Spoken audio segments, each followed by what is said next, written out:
If somebody is in that ocean, they may not be with us in a matter of minutes. Now at 6, the state, Lincoln County, and the wives of fishermen are banding together to sue the Trump administration after Newport's Coast Guard helicopter was taken away. Starting today, the city of Portland is towing illegally parked and lived-in vehicles. How much drivers will be charged if they don't pick up their car within a month of being towed. And the Oregon Humane Society is hoping that you can give these pups a home for the holidays.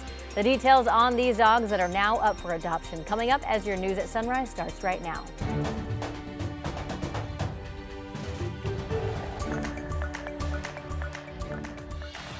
Good morning, and thank you for joining us on your Monday here. I'm China Green. We have a lot to get to today. We're going to go over to Rod Hill, who is over at the wall right now, who's going to give us a look at everything you need to know today. Great job, boys.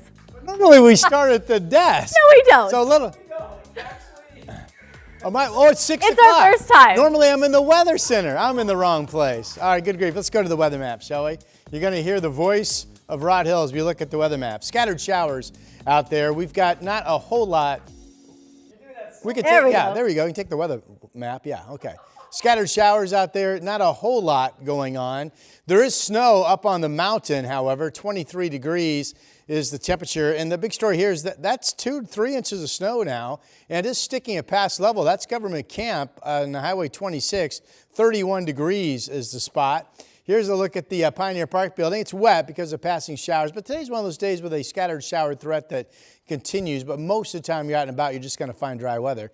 Temperature will be up to 49 degrees. Now, ladies and gentlemen, to a person who is in the right place, Chris McGinnis. He was not at first. That's true. Usually I have the presence of mind to say something, Rod, but we were too busy talking about football and snow on the mountain. So there it is. This is Highway 35 up near Mount Hood Meadows Drive. If you are heading over the high country, obviously be prepared. We don't have chain or traction tire requirements this morning, but still a good idea to be prepared for that if you're driving in that direction. All right, I-5 through North Portland, traffic still zipping along just fine. On that side of town, we'll check things out elsewhere. The drive times are still in check. No major freeway trouble out there just yet. Of course, it's early, but right now our Monday morning commute looks pretty good, China. Thank you, Chris. Hey, take a look at this video from Astoria. The Coast Guard there rescuing a father and his 5-year-old son after their boat overturned at the mouth of the Columbia River. The two clung to the top of the boat for 2 hours in rough seas before crews found them and lifted them to safety. They're both in their seats. They're pretty cold, so you can crank the heat. The Coast Guard says rescues like this show the importance of wearing your life jacket and filing a float plan if you're boating near the coast so people know when you're supposed to come back. Meantime, along the Oregon coast, Lincoln County leaders and residents are pushing for the return of the Newport Coast Guard's rescue helicopter after it was moved by the federal government last month. Sunrise reporter Thomas Schultz joined us now. Thomas, what's the latest? Hey, good morning, China. Yeah, now the state of Oregon, Lincoln County officials and a community organization there in Newport are suing the Trump administration to get that helicopter back. And this is a really important thing for Newport because they have one of the largest crabbing fleets and commercial crabbing industries across the West Coast. It's the largest in Oregon as well. But this is really dangerous work. Lincoln County officials say the helicopter conducts dozens of rescue operations every year. On Sunday afternoon, Oregon Senator Ron Wyden hosted a town hall along the coast. Hundreds showed up demanding the return of that helicopter. Crab season is opening up shortly, and that's one of the most dangerous jobs in the world. And they're going to be, 35 to 45 minutes short of pickup time if they go in, because they got to come up from, North Bend or from Astoria. The state has also filed a lawsuit against the Trump administration, arguing the removal required community notice and risk assessment before the chopper was moved. It was transferred in late October, right before the city of Newport received reports the Department of Homeland Security was planning to open an ICE facility at the Newport airport. In a statement, a Department of Homeland Security spokesperson tells us these efforts to, quote, micromanage Coast Guard operations are completely intrusive and obstruct the work of the service's men and women. In the federal lawsuit, Lincoln County officials are urging a judge to order that helicopter is brought back to Newport to the Newport Coast Guard base. China. Thomas, thank you. Meantime, at that same town hall, people spoke out about their concerns over the presence of ICE in their community. This whole threat of placing some kind of ICE detention facility in our community, that's not okay. That is not consistent with our values. It's not consistent with what we're doing in our community, and we're a bunch of people here standing up against that. Earlier this month, Newport's entire city council and Mayor Jan Kaplan expressed opposing views to allowing any ICE facility in Newport. Starting today, the city of Portland will start enforcing towing fees for illegally parked and lived-in vehicles. So owners will need proof of insurance, ownership, and valid driver's license to retrieve them. Vehicles not claimed within 30 days could cost owners thousands in demolition and disposal fees. The city will send invoices for those fees to registered owners' last known address. A group of 135 workers at Legacy Health say that they plan to strike Tuesday after Thanksgiving. The group includes nurse practitioners, physicians associates, midwives, and clinical nurse specialists. They're asking for competitive wages, compensation for unpaid administrative work, and paid time off for holidays. Legacy Health says it's offered a 10% pay increase and will continue to bargain in good faith. They also noted that there are contingency plans in place to ensure patients' care continue during the strike.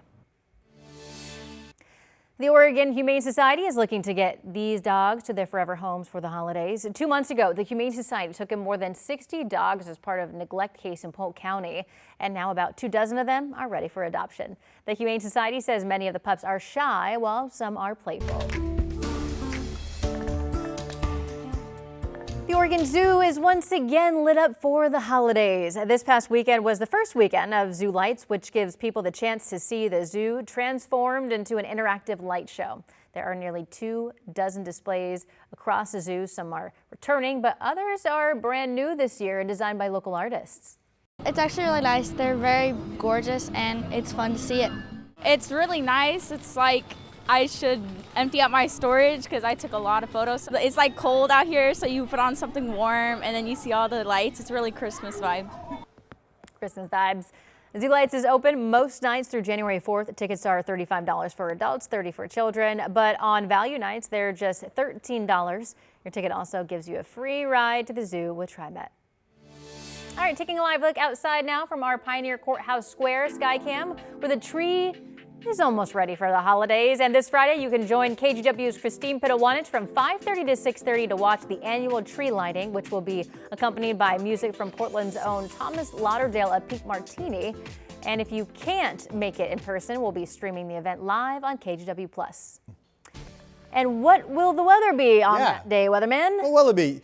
We had a generational moment on our show just a moment ago, China. That lady who was really, the young lady that was really enjoying Zoo Lights. Yeah. And she talked about emptying her storage. Yes. When someone says that to me, I'm thinking about cleaning out the garage. But she was emptying the photos off of her phone. Yes. It's a generational moment. Yes, Rod, she was. Okay, all right. Here's a look at our Futurecast map. We've got, this is tomorrow. So I want to point out the next kind of big event, if you will, for lack of a better term. This is tomorrow, late morning, steady rain pushes in. It's raining in Portland all day, all night. Here's Wednesday, still raining steadily.